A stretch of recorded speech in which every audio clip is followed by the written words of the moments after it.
last time I spoke in front of a group of people, I was 16 years old and doing an oral presentation for my typing class. I have no idea what that was about. But nonetheless, I almost passed out from fear. And I told myself that I would never do that again, meaning get up in front of a group of people. And I've held to that agreement until this very moment.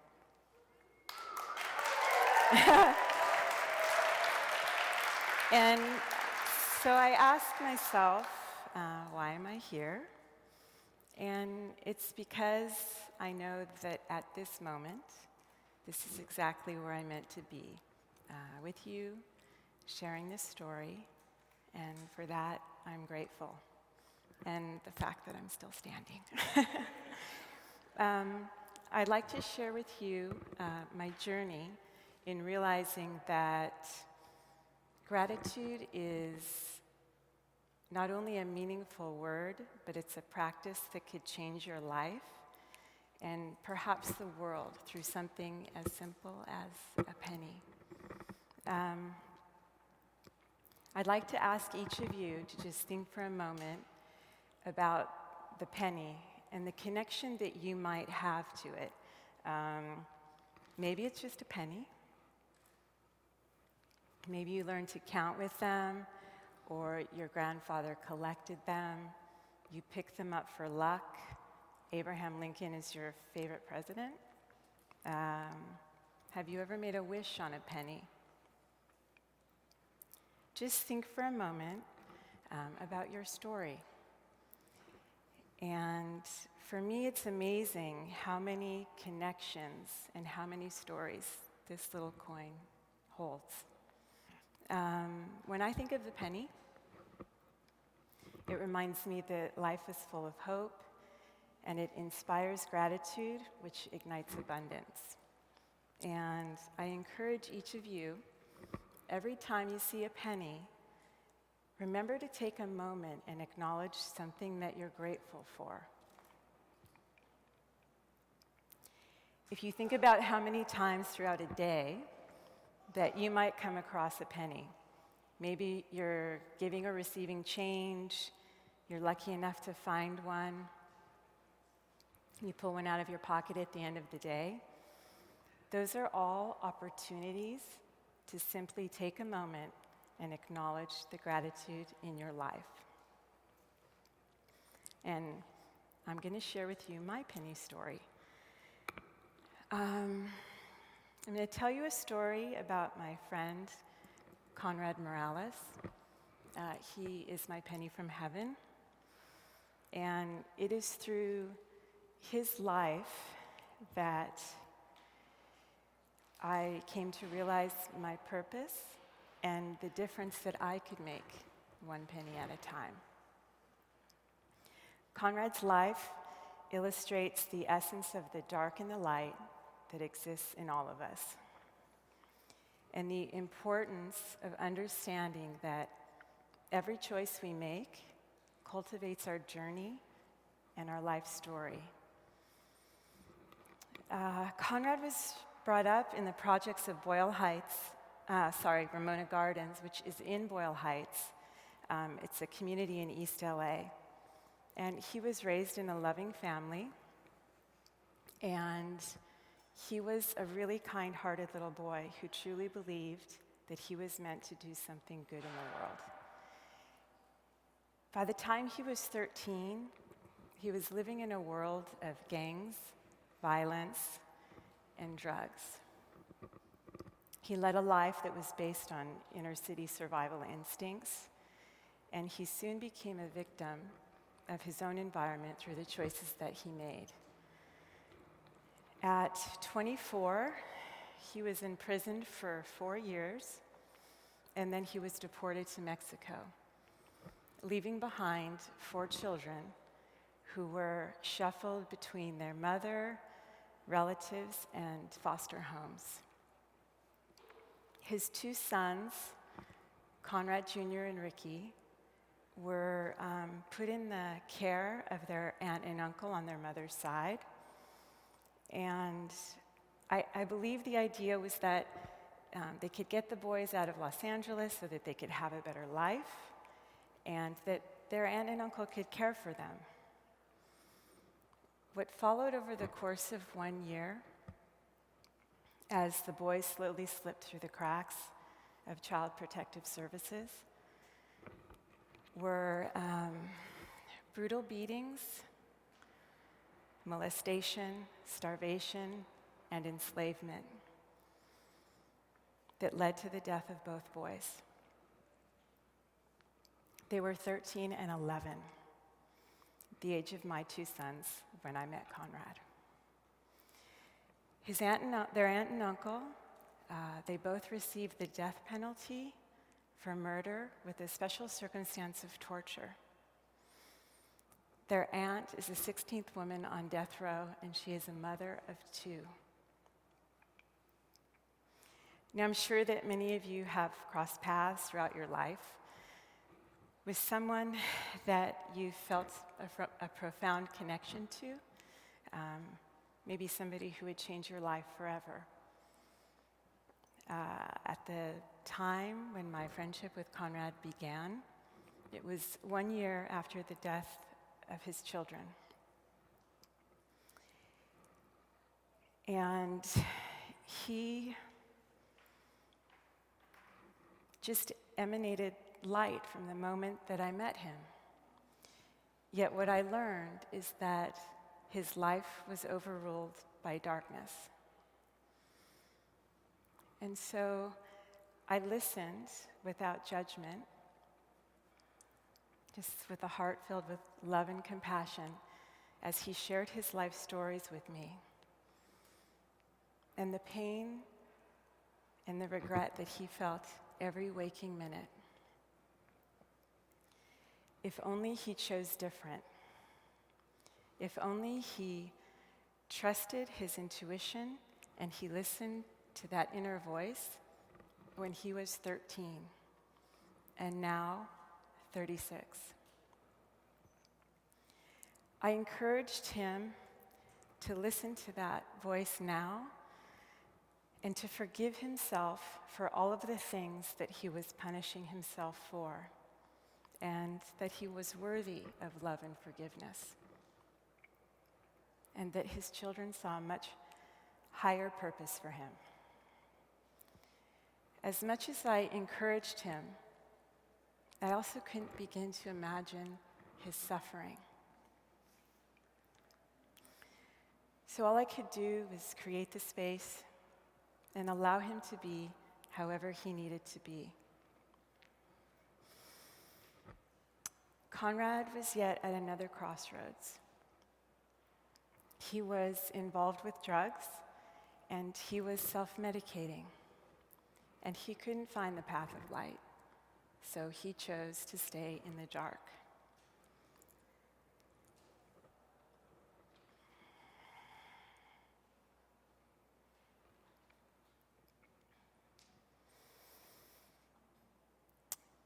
He had an accident due to an overdose, and he fell 3 stories, and he should have died. And truly, that's what he wanted, because his suffering was unbearable, and the death of his children had taken over his will to live. So he was placed into a rehabilitation center for almost 2 months. And the day that he was to leave, he passed out in the shower, and he slipped into a coma, and he never woke up. On August 25th, Conrad died. As difficult as it was, I knew that there was no other way, that he was exactly where he wanted to be with his children. He left free of drugs, which was the contributing factor to the darkness that took hold of his life and the life of his children.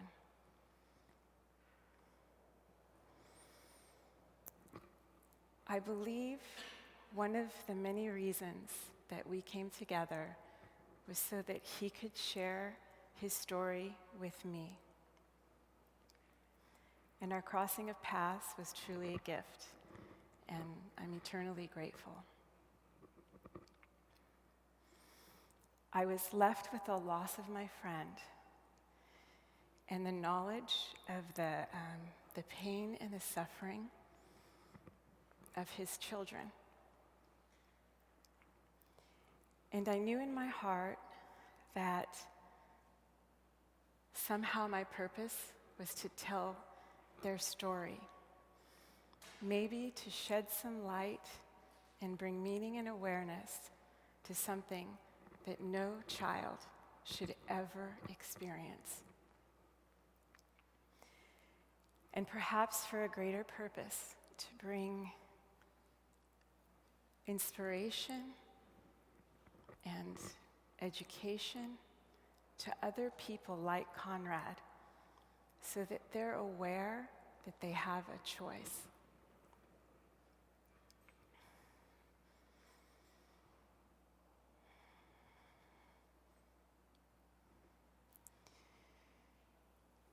So, my journey began. For 2 years, I searched for a way to bring purpose to something so that children could live in a world where darkness and violence are overruled by the light of consciousness.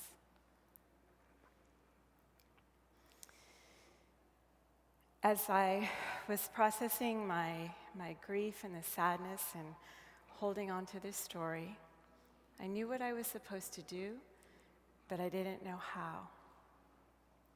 And so I had created many different ideas and concepts.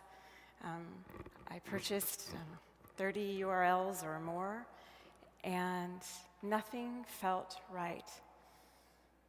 I knew that I needed a symbol, one of hope and one of inspiration, of gratitude and of simplicity. And I was feeling defeated, but oddly inspired as I had this experience, sort of an awakening, which is a whole other talk. But what came was that validation for my purpose, and that I needed to move beyond my grief and let go.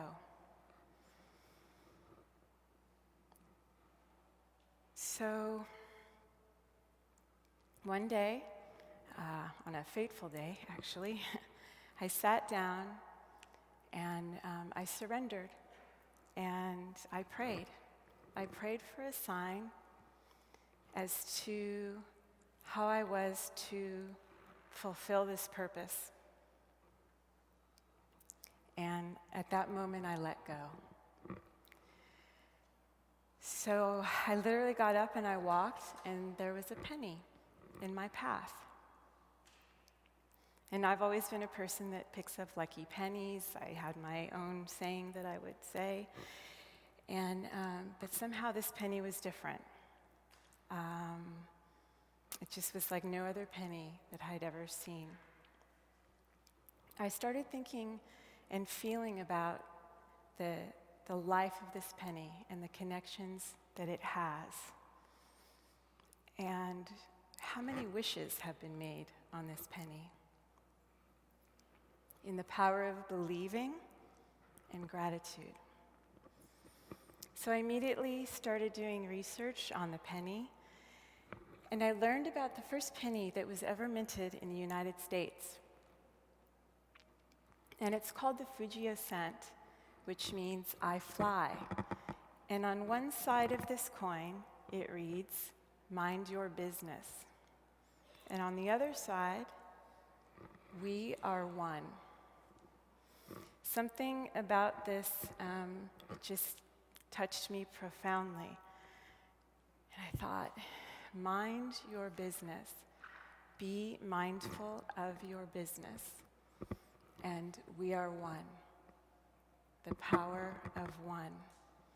I thought about our connections to one another and to our planet, and how this simple concept of thinking could possibly change our world. Mind your business. We are one.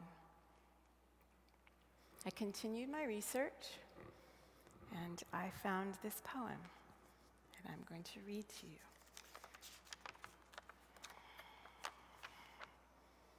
And I should have it memorized, and I don't have my glasses.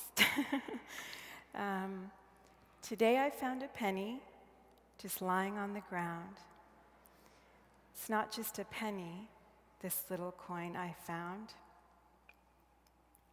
Found pennies come from heaven. That's what my grandpa told me. Oh, how I love that story.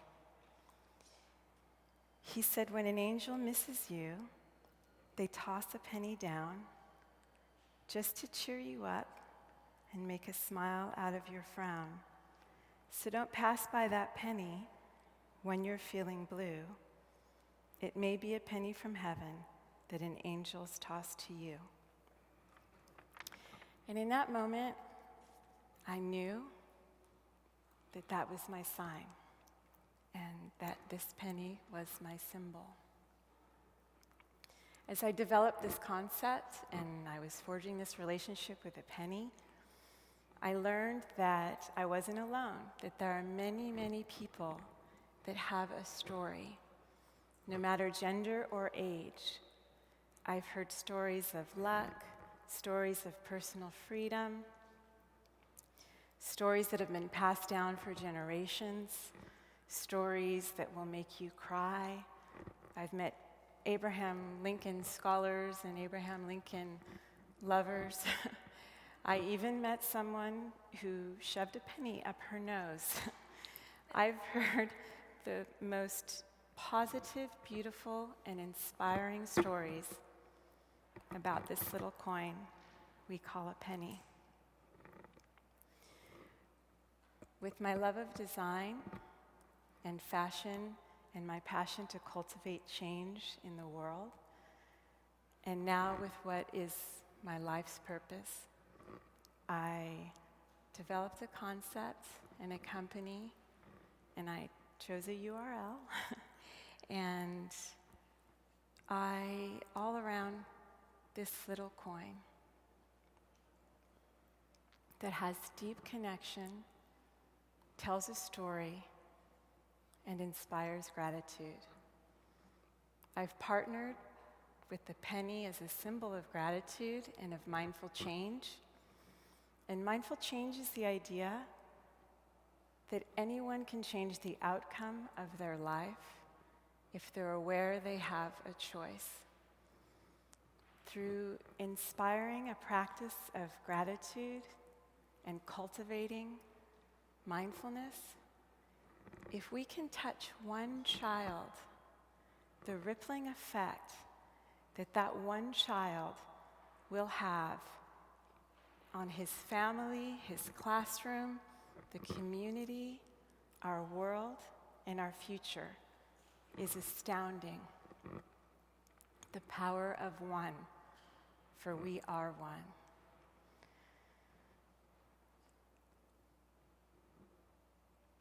So I'd like to tell you, as I hold this penny in my hand, that I am grateful for each and every one of you and the opportunity to share their story, and for the inspiration to be part of creating a kinder and more compassionate world, one penny at a time. And I'd like to leave you with this. Every time you see a penny, take a moment and acknowledge something that you're grateful for. And in those challenging moments, know that there's someone grateful for you. And this is how we are inspiring gratitude, one penny, one child, one thought at a time. Thank you.